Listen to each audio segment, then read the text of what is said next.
It is a beautiful afternoon here in Raleigh, North Carolina, and we're at the annual Raleigh RV Show. It's been a couple years since we've come to this, and we love them. Today, we may or may not come out of here with a new camper.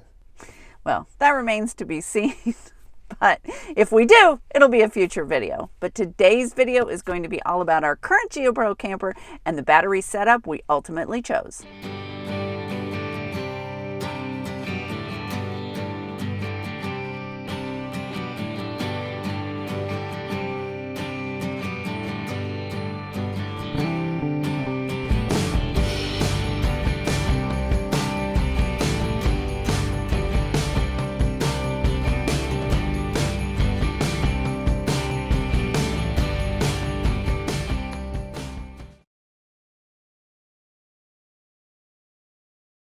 Before we get to the big reveal, Linda and I focused on 4 factors when making a decision. Number 1, how many amp hours did we actually need? Number 2, we focused on weight. Weight can vary greatly depending on which option we chose. 3, the use of the battery. Depending on which option we went with, would the camper require modification to make that battery choice work or not? And number 4, my personal favorite, always, price. Which option gave us the most value? So here it is, a Renogy 100 amp hour lithium battery. Originally, we intended to buy flooded lead acid batteries like a Trojan T105 or perhaps even a Trojan T125. But the more we looked at those 4 factors, the more it led us back to this decision. So the first thing we're going to start with is need. And this is something that's going to vary person by person. So what Troy and I did was kind of over a few camping trips, just kept track of what we actually needed to use inside the camper. Things like lights, the fridge, a little bit of the heater, water pump if we're dry camping, and charging cell phones and iPads. Then we went online, researched how many amps each of those would pull, and figured out how many amp hours we would use. So for us, we were looking at about 30 to be comfortable during the day. So then we looked at, worst case scenario would be 3 days with absolutely no solar coming in. So 30 times 3, 90 amp hours. So we were looking at a 100 amp hour battery, or for flooded and AGM, we were looking at 200 amp hours, as you really don't want to go below 50% because it can damage the battery. Weight. For us, weight was the largest single component in our decision making. This couple's camper has only 700 pounds of cargo carrying capability, and with the tongue weight considerations and all of it, the 25 pounds that comes with this lithium battery was a vast savings over the 100 pounds plus that would have come our way had we chosen the conventional flooded lead acid batteries. If we choose lithium, we've got some considerations. We have to think about the changes we have to make on the outside of the camper, and we've also got to think about the changes that we have to make on the inside of the camper. Linda's going to talk about that in just a second.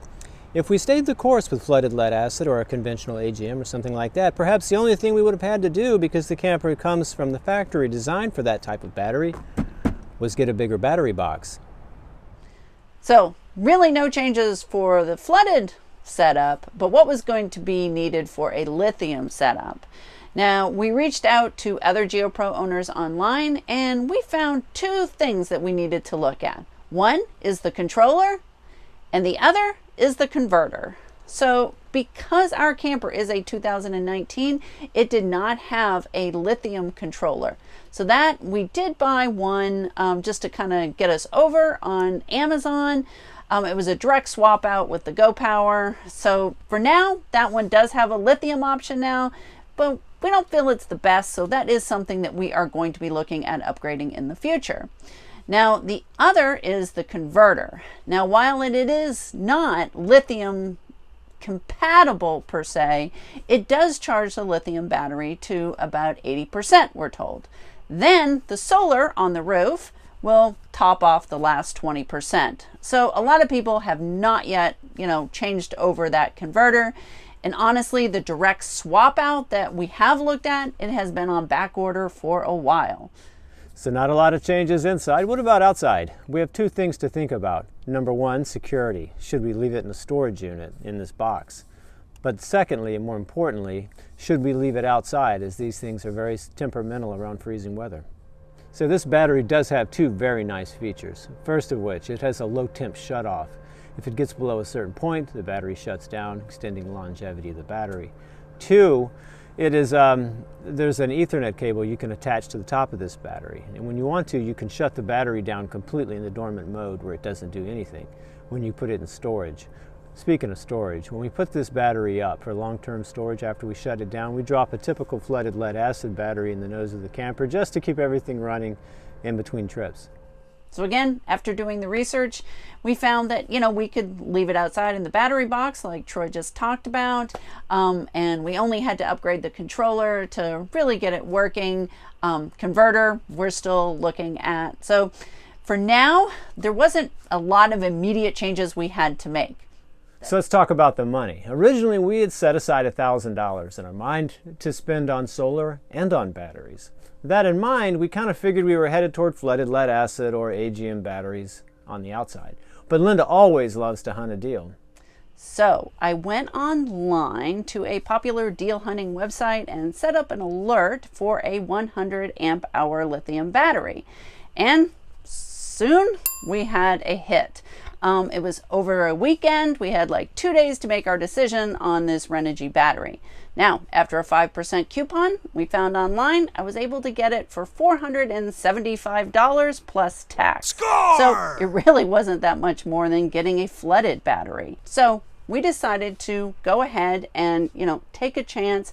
And so far, we've had this battery about 7 months. It's been with us over the last 2 trips, and we've been pretty happy with it. So as the year goes on, we'll let you know if anything changes. So Linda found the best deal on a battery that we could have ever found. She's very known for that. Her reputation was on the line and she came through. We looked recently, the same battery that we paid for $500 is still hovering about $650. So that's still not a bad price though. I made some notes. Recently we found Battleborn batteries on Amazon for $800. I think that's a surprisingly good value considering their reputation. They're incredibly popular. And we looked at the SOK brand, but we couldn't locate them anywhere. They were back ordered everywhere we looked at the time. And Lee, one of our viewers, highly recommended a brand called Rebel. But by the time we got the recommendation from Lee, we'd already purchased our battery. So thanks, Lee. Maybe this little note will help somebody to direct them toward Rebel batteries in the future. So thanks for your recommendation. If you're considering lithium, there's a pile of options out there. But one feature we definitely recommend having is the low temperature shutoff. It's not found on all the batteries, especially some of the less expensive ones. Now with the side solar panel that we bought earlier last year, the new battery, and the controller that we purchased, we have about $250 left on our original budget, which we're pretty happy with. Yep. Now, lithium also typically have a longer life, so hopefully it'll be even cheaper in the end. In an upcoming video, I'm going to go into much more detail about this battery, and I'm going to go over many of the features that we really like. I'm also going to go into a lot of specifics about all these gadgets that we bought recently. Yes, now this one was given to us for Christmas, so we haven't tried it yet, so we'll see how that one goes. But this one we really like. What do you like to call it, Troy? It's the ultimate rainy day camper fun. Yes. So what this does is it plugs directly into the battery, and it'll tell us how many amps are coming in, going out, what everything inside the camper is drawing. So we had fun, just kind of isolating each little component inside the camper to see, where we're at. Plus it gives us an exact state of charge. Yeah. Now, if you guys are wondering about, something inside your camper and what it draws, let us know, and if we can, we'll test it, and we'll include that in the upcoming video. Now, the two things that I'm going to do regarding the solar are I'm going to add another flexible panel up on the roof, and I'm going to change the controller. I'm going to get all this done before we get ready to get on the road for our summer trip. Yes, now this year we'll have, those along with more videos on our trip out west, hopefully our big summer trip, which we'll talk about more in the future. And of course, we're going to have some more upgrades here in the GeoPro. We have some that are pretty excited about this year. So if you'd like to see those, please remember to like and subscribe. And remember, Desi always wants you to hit that notification bell.